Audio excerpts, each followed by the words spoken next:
There have been some, I don't know if I call them changes or catch-ups in the Medicare world, Medicaid world. We're going to talk about that and other things this morning with our special guest. He has written the book called Maximize Your Medicare, now in its umpteenth edition. I've lost track, but he is J.O., and we say good morning to Jay. Good morning, Art. Thanks for having me. How many, what is it, 8th or 9th? I've lost track myself. The current edition is the 22-23 edition. Yeah. New one coming out sometime early next year.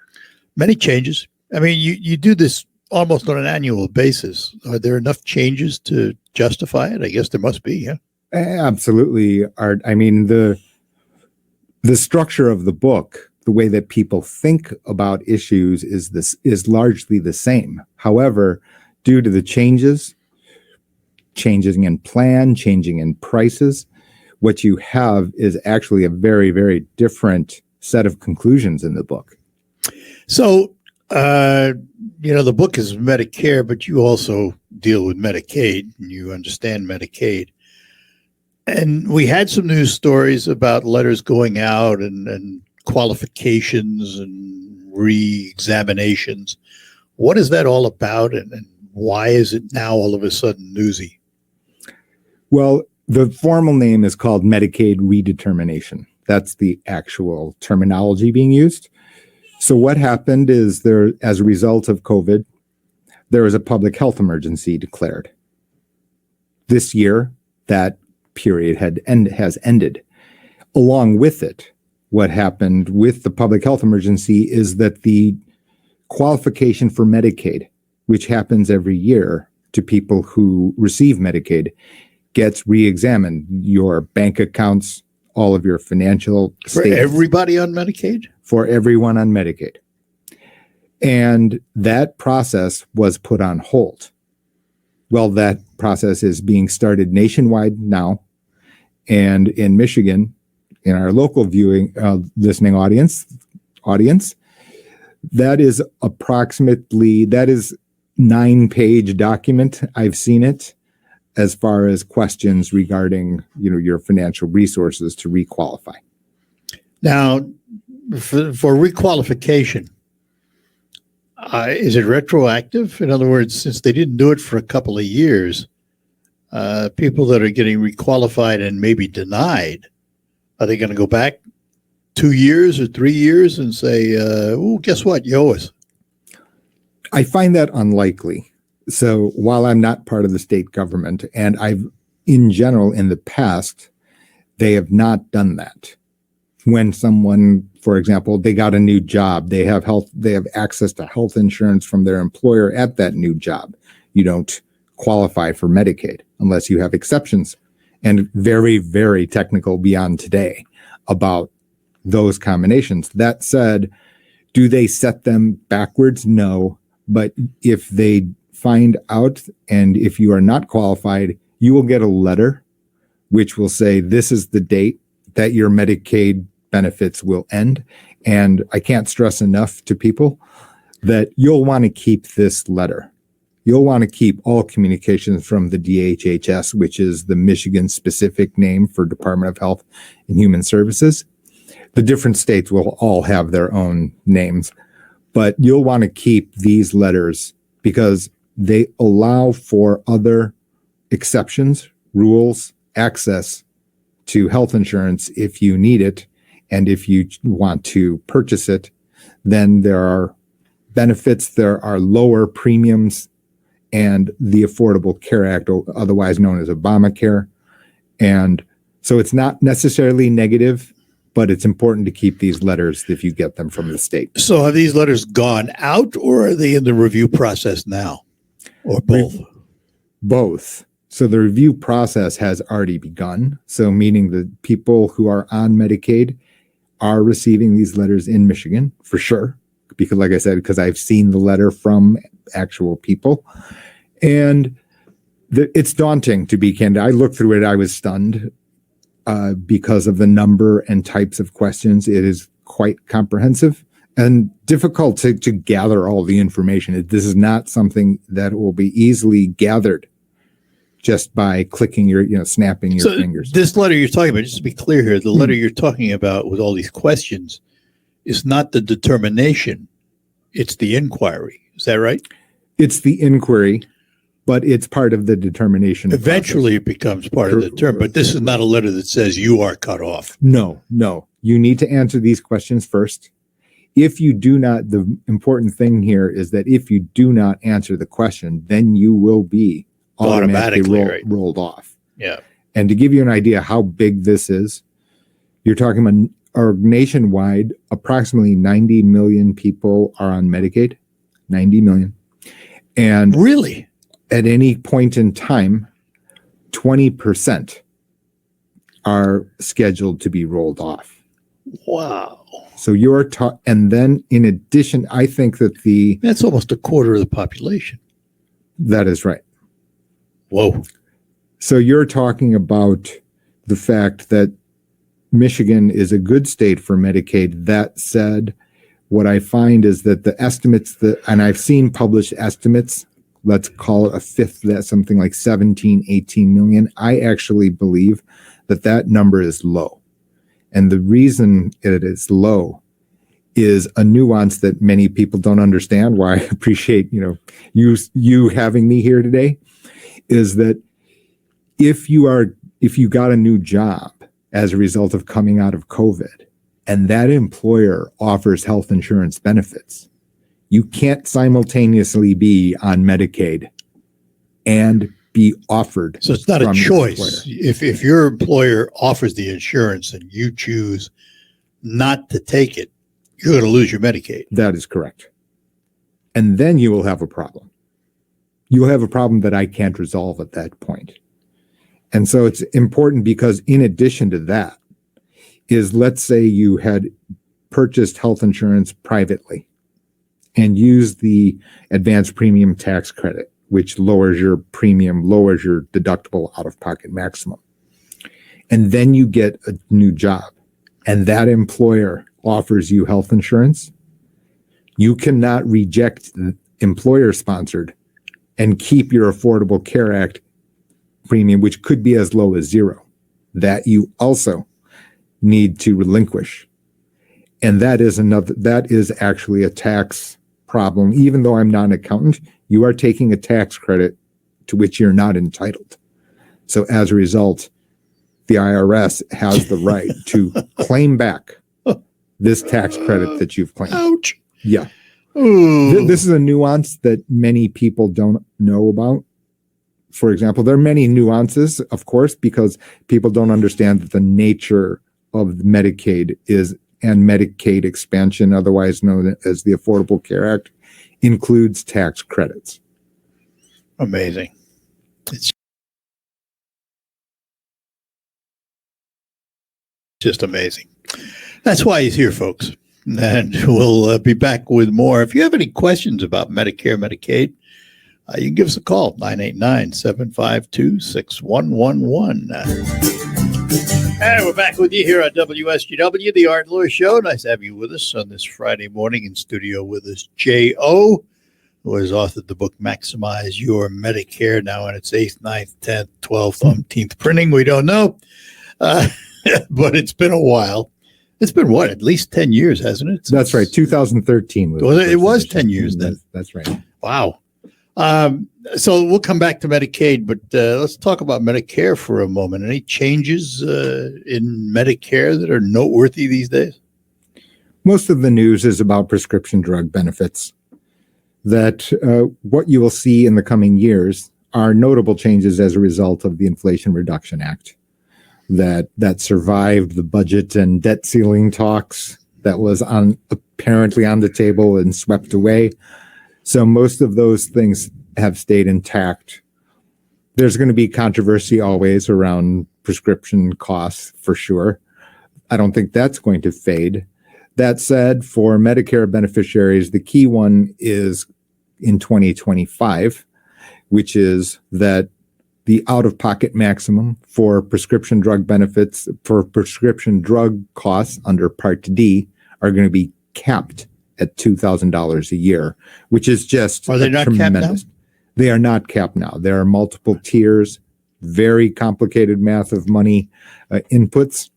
But as I said, in 2025, there's going to be a hard cap, dollar cap at $2,000 a year, which is just going to be incredible value to Medicare beneficiaries. So, I mean, I don't know if this is a political question or not, Jay, but if we keep expanding the base of Medicare, what it pays, and we often hear that it's in financial difficulties down the road, it's finite, how are we going to pay for this? What has to change? I mean, I look at the uproar overseas when they wanted to raise their age to 69, and I'm going, we ought to be 70 here. You know, I mean, look at the actuarial tables. Something has to give, doesn't it? You would think so, Art. That, like you said, the number of people for example, on Medicare, there are currently today 65 million people who are enrolled in Medicare. And next year, 2024, will be the year where more people turn 65 than any other year. Oh, good. These are the demographic facts. It's part of the reason that I wrote the book, which is to say there are the things regarding your personal body, meaning that how you take care of yourselves, don't drink Jack Daniels before 9 a.m., that kind of thing, right? In addition to that, however, there's the contractual understanding of how Medicare works, understanding that there are pressures and therefore there are going to be changes. I think the country is still going to grapple with that over time. There are efforts to try to rationalize to lower health care costs systematically. How effective that will be is still to be seen. I have another question about Medicare for those of us who are on it, and we get notices from the CMS or whatever it's called that they've paid a bill. You know, sure. And I just got one the other day for a procedure that was done months ago, but it showed the same charge on 7 or 8 different days, and I'm going, wait, that's not right. What does somebody do when they have a question about a billing? Do you go to the biller or do you go to Medicare? The first stop is to the biller, for sure. So in other words, your healthcare provider. There are multiple parties here, obviously. There's the healthcare provider. There's federal Medicare. There can also be your Medicare Advantage provider or your Medigap provider. These 3 parties need to be singing the same song. Kevin Cole is just here, so playing the same song, which is that they must agree on what has been charged, how much that charges, and you must have a reconciliation agreement on who is responsible for what. And sometimes there can be administrative error. You and I are not going to resolve the source of that error, but errors can happen, yes. So don't just accept it. No, I wouldn't just accept it. And that is even the case if you are a Medigap policy owner, which is, for example, under Medigap, for your viewers or listeners who do not know, original Medicare pays X, Medigap pays the balance in full for most of the plans. That said, if there's an error as a policy owner, a Medicare person, you just say, okay, well, I'm due 0. But if Medicare has been billed wrongly, that is basically part of the financial waste, if you will, in the system. You've got your 7 line items in your instance. Well, maybe it only happened once, but there were 7 entries. The other 6, Medicare has been billed for. And paid, according to this sheet. And paid. Now, that's going to be subject to audit. Okay, not for you, but at the healthcare provider and the CMS, for sure. But it just goes to show you that the red tape, the moving parts, they are complicated. And for everyday people, to be caught in the crossfire amongst these three parties that I mentioned, difficult stuff. Now, you mentioned Medigap, and one of the Medigap plans, the one I have, which I've had for a long time, was Plan F. That's history, isn't it? Except for people like me, because I still have it. That's right. So there are certain, and there was part of the changes. We mentioned, why do I have to keep updating the book? There you go. If your Part A and Part B do not read prior to January 1st of 2020, Plan F is not available to you. That said, 75 is the new 45.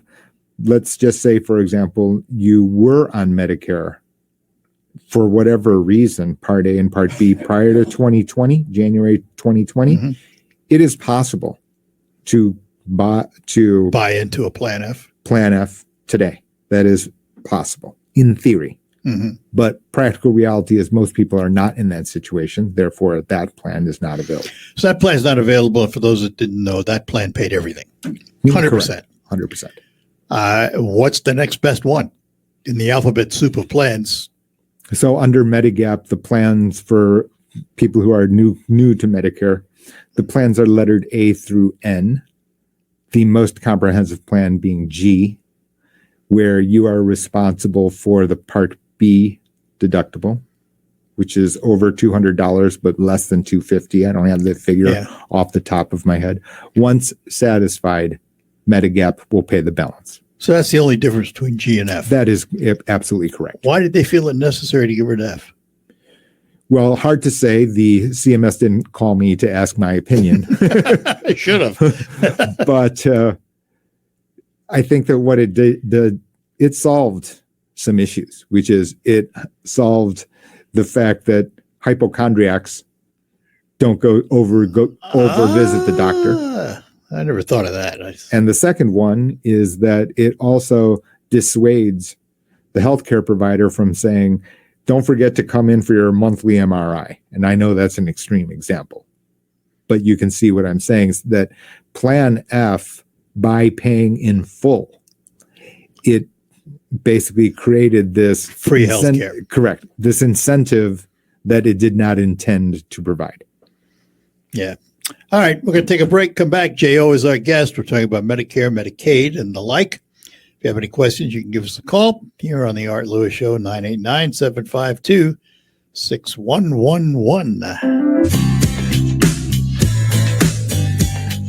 All right, we're back with you here on WSGW, talking to J.O., who's written the book Maximize Your Medicare and is an expert on Medicare, Medicaid. Callers waiting for him, and we have Chuck in Bay City. Chuck, you are on with J.O. Good morning. Good morning, gentlemen. Just a question. Of course, I'm on Medicare, but I know people who are on Medicaid. One particular that I knew that has dental and optometry services and all that. You don't have that with Medicare. And I also knew somebody that tried to get counseling services on Medicare, and everybody takes Medicaid. Nobody was taking Medicare for psychological or counseling services. It seems like Medicaid is a lot more beneficial financially and more benefits than Medicare. I would say that Medicaid has extra features in there provided by the state of Michigan or the state in which you live, which are above and beyond original Medicare. The answer to that is yes.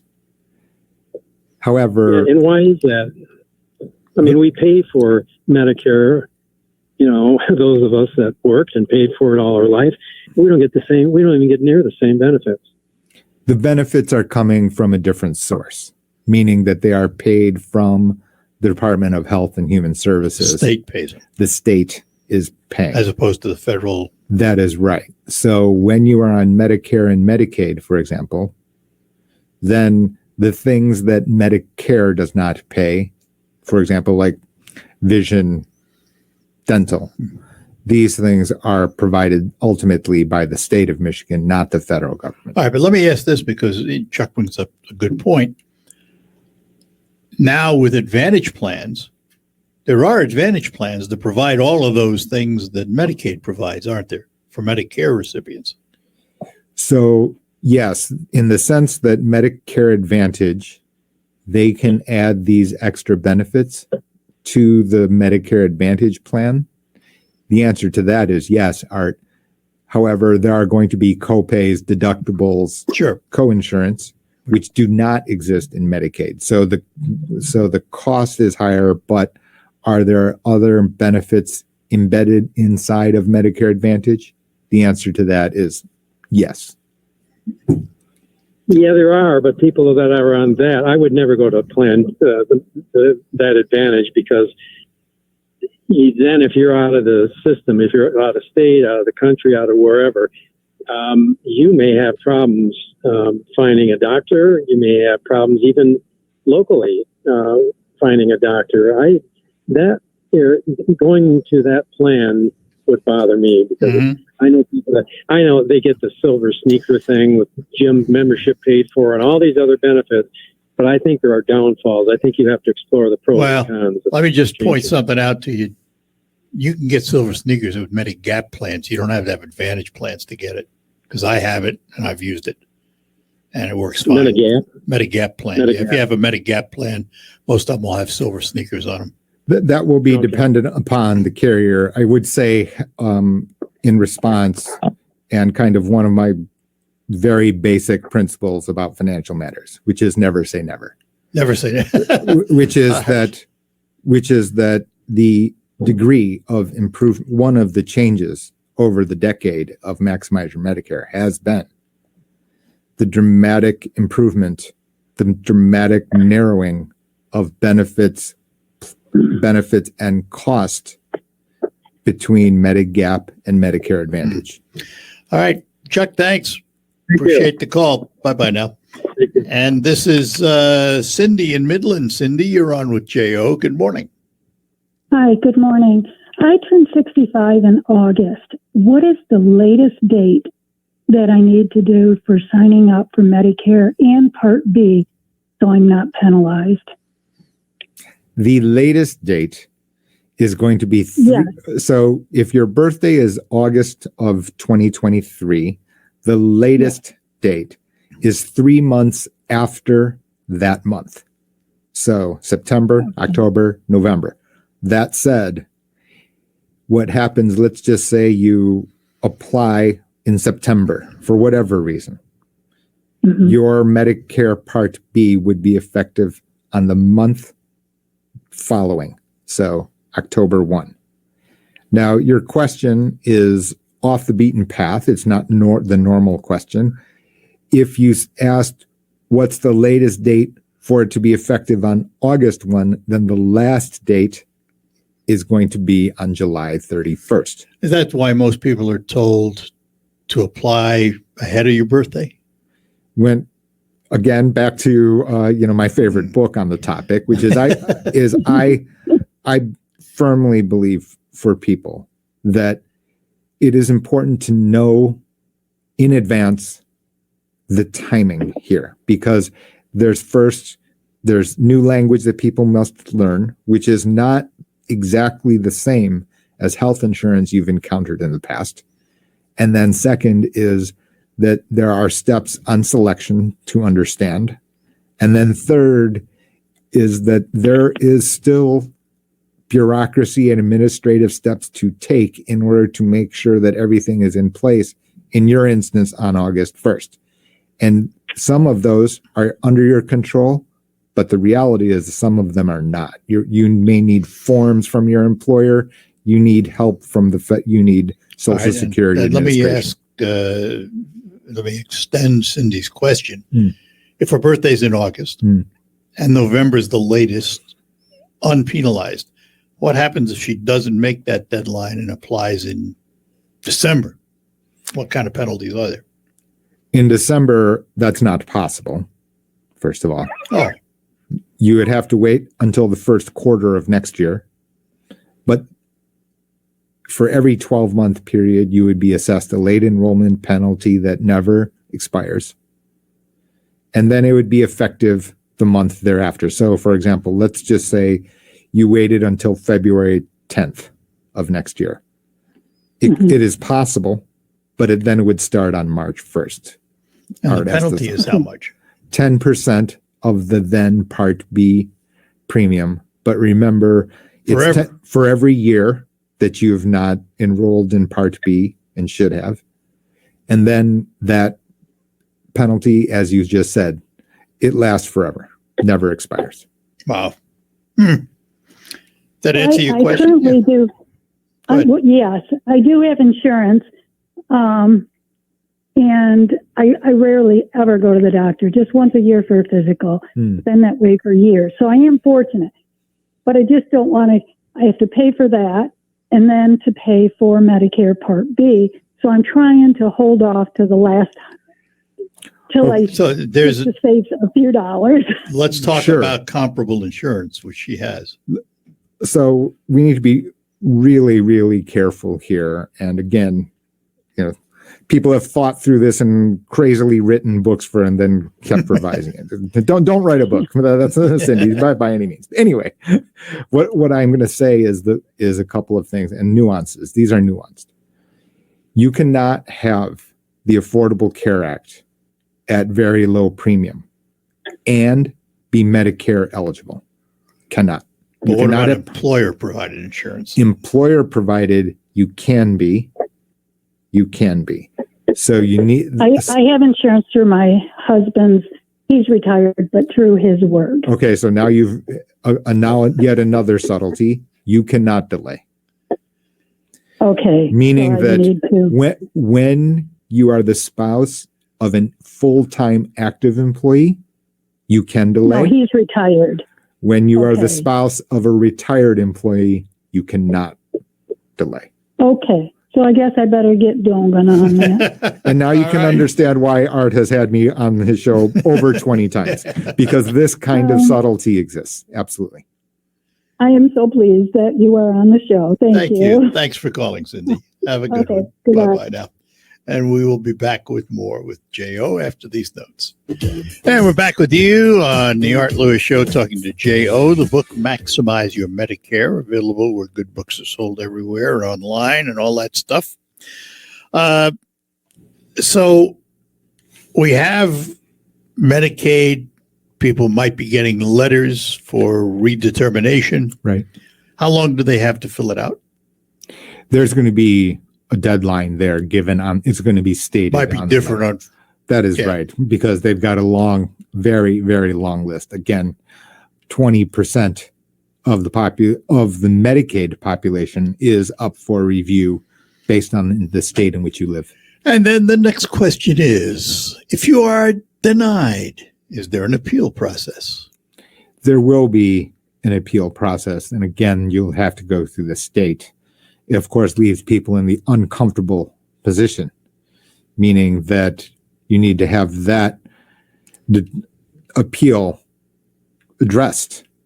Otherwise, you could have some time window in which you have no insurance, not from Medicaid and not applied for the Affordable Care Act. And we know through watching the tube how many lawyers are out there that handle disability and all of that stuff. Mhm. Is it realistic to think that if you have to appeal, you're going to need legal counsel to help you? And will it help you?